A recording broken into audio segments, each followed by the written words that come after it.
Yo tout le monde, c'est Neox Reptile et on se retrouve pour une nouvelle vidéo. Donc une petite vidéo bonus histoire de vous annoncer quelques projets et puis vous montrer l'évolution d'Ethereum au niveau des plantes carnivores. Donc je vais vous montrer ça. Donc comme vous le voyez, la sphaigne a très bien poussé, il y en a partout. En une semaine elle a pris 10 cm. Non je déconne, c'est moi qui ai fait des implantations puis j'en ai mis pas mal de sphaigne vivantes. Je trouve ça rend plutôt bien.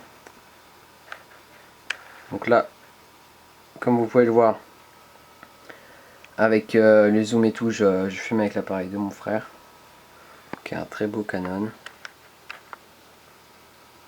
Donc rien n'a changé à part que... Donc là j'ai mis mes tubes à essai.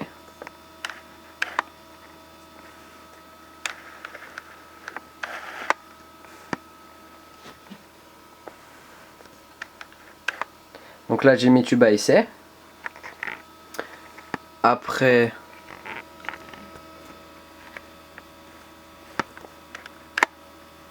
là j'ai les boutures aquatiques. On voit mal, désolé. Là alors j'ai séparé la spatulata parce qu'il y avait deux pieds mères. Du coup j'en ai mis un là. Et l'autre est là. Voilà. Donc au niveau... sinon j'ai remis des Capensis. Un là. Et un autre ici. Donc la sphaigne... j'en ai tout près de chez moi.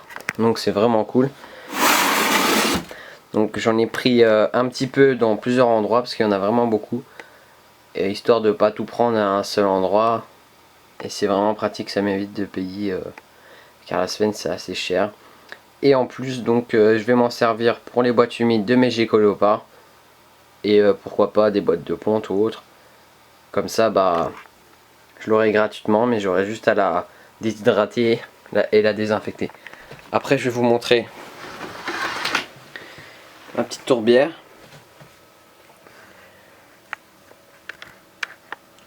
Donc là on a la Johnny qui prend du soleil, elle aime bien.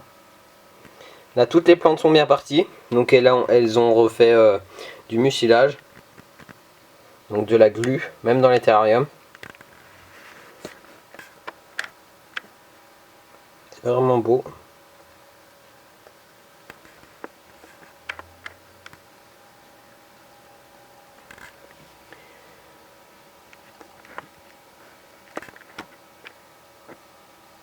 Je sais pas si vous voyez les petits points qui brillent.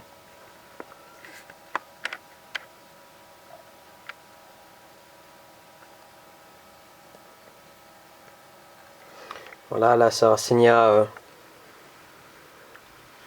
elle s'y plaît bien, dans la tourbière. Et j'en ai profité pour mettre un peu de sphaigne. Et ensuite là c'est mes boutures de Johnny qui n'ont pas marché. Parce qu'en fait c'était trop humide et du coup ça moisit. Et donc la plante était pas très forcément vivante, donc la plante était pas forcément vivante, donc je pense que c'est normal qu'elles n'ont pas marché.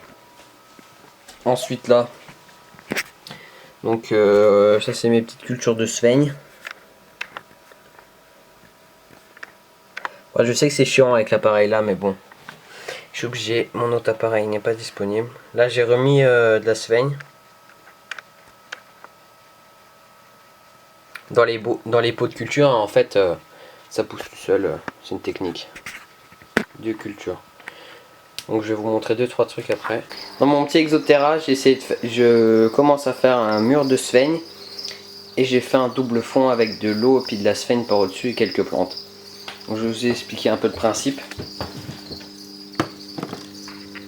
Donc alors là, on a le double fond. Donc il y a la flotte en dessous. Il y a la pompe qui filtre aussi en même temps. Elle est reliée avec un tuyau. Et ça sort ici comme vous pouvez le voir. Là j'ai mis une petite Drosera Capensis qui est acclimatée. Là c'est deux boutures de Nepenthes. Là aussi. Là c'est notre Capensis. Là c'est le bébé Adélaé que j'avais avec la plante mère. Là c'est notre Capensis. On voit pas très bien parce que le temps qu'elle reparte. Je vais vous montrer un peu. Donc la sphène est bien verte, bien vivante. Ça c'est cool. Alors là, on va essayer de chercher le bébé Spatulata. Normalement vous le voyez juste au milieu de l'écran là. Donc juste au-dessus de mon doigt. C'est un tout petit bébé, il y en a plusieurs même. Des bébés du plan carnivore Spatulata d'Australie. Donc le fond, ce que j'ai fait c'est j'ai fait un carré en polystyrène. Donc 30 sur 30. J'ai mis une grille dessus. Donc une grille de fer galvin. Donc qui ne rouille pas. Et ensuite j'ai mis mon géotextile. Voilà, que vous voyez là. Donc la sphène, je suis plutôt content. Parce que j'ai trouvé des grosses mottes tout entières. Et dans les terras, comme vous voyez, ça rend plutôt bien. Quand on les met directement, par exemple, comme ceci quoi.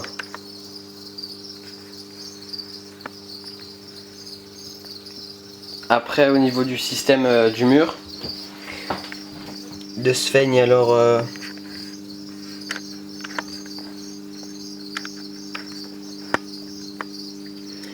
donc là il y a une plaque en polystyrène extrudé ou vous savez le vernicole que j'utilise pour mes cachettes en troisième couche et je saupoudre de sable. Bah là j'ai fait ça mais sur plusieurs couches et je saupoudre de tourbe blonde toute sèche et du coup ça colle plutôt bien.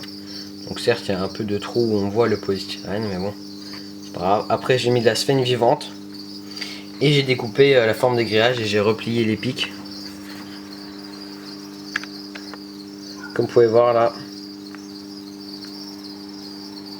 j'ai replié les pics et du coup bah, le grillage est planté dans le décor de fond et la sphène est emprisonnée entre les deux et du coup elle va repousser par dessus le grillage.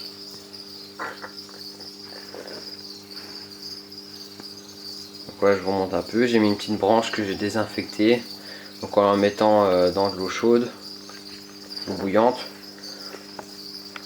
Là j'ai une petite ampoule c'est une petite ampoule classique pour faire de la lumière quand même. Et le système de pompe qui marche 24 sur 24. Donc là c'est toute la sphène qui me reste.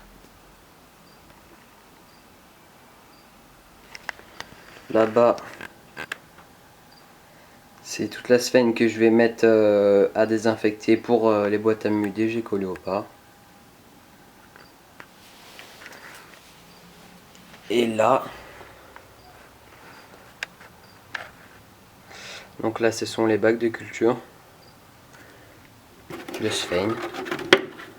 Voilà. En espérant que ça pousse bien. Donc j'en ai fait un sans serre, ni rien. Un avec serre et un dans une boîte hermétique en couvercle. Donc voilà, je voulais vous montrer les trucs qui vont changer. Je vais vous montrer aussi l'élevage de grillons qui marche vraiment bien.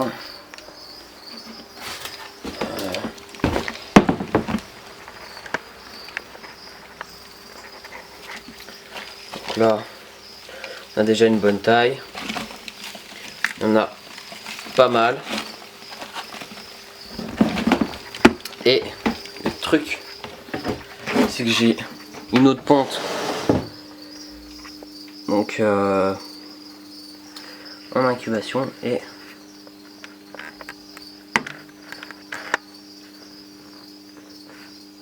donc là le petit point c'est un grillon. Donc ça veut dire que c'est déjà ça. Après là on a une autre boîte de ponte où il y en a vraiment pas mal des œufs. Donc là, je suis à ça. J'en ai 2 en incubation. Et là, là-dedans, je réunis 2 grosses boîtes de ponte. Donc je vous montre un peu.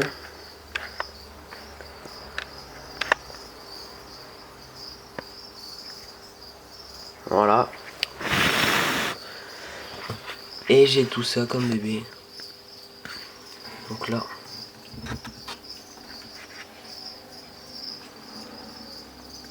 J'en ai vraiment beaucoup. Et ça en fait, ce sont les boîtes de ponte, des grillons. En fait c'est la 2e génération ça. La 2e génération que je fais. Du coup je suis très content parce que ça marche plutôt bien. Donc la 1re génération que j'ai fait moi-même. Donc elle est là. On a toujours un bon paquet. Ça c'est ce qui sert de bouffe. J'ai plus mis de boîte de ponte parce que j'estime que c'est assez. Et les grillons commencent à bien vieillir. Donc voilà, c'était juste pour vous montrer un peu les changements qu'il y a eu. Et c'est surtout pour vous annoncer que là, la rentrée est déjà passée. Et les vidéos vont se faire de plus en plus rares parce que je suis en terminale S et puis il faut bosser. Il y a le bac à la fin de l'année. Enfin pas cette année mais... Donc les vidéos seront réduites. Je pense surtout faire des vidéos bonus, des petits trucs histoire de vous montrer l'évolution des terrariums, surtout pour les plantes. De vous montrer 2-3 trucs qui ont changé. Une vidéo qui viendra sur les achats que je ferai. Mais ça sera à peu près dans 3 mois. Parce que pour Noël ou autre. Donc me dites pas à quand la prochaine vidéo. Que fais-tu? Enfin, me spammez pas au niveau des vidéos. Parce que si vous voyez qu'il n'y a pas de vidéos qui viennent, c'est que je suis dans les devoirs ou autre. J'espère que vous serez tolérants là-dessus. Après, je voulais vous dire aussi qu'il y avait 2 grosses vidéos qui arriveront, que je ferai pendant les vacances. Donc qui arrivent sur la fiche d'élevage du gecko léopard et la fiche d'élevage du pogo naviceps. Donc ce sera des grosses vidéos. Je pense qui dureront 1 heure. Où j'expliquerai bien tout de A à Z, toutes les choses à faire, toutes les choses à ne pas faire. Donc voilà, c'est juste un petit bonus histoire de vous montrer l'évolution des terrariums et puis les cheval de grillon qui se portent à merveille. Donc voilà, prenez soin de vos reptiles et à la prochaine pour une nouvelle vidéo. Allez, ciao!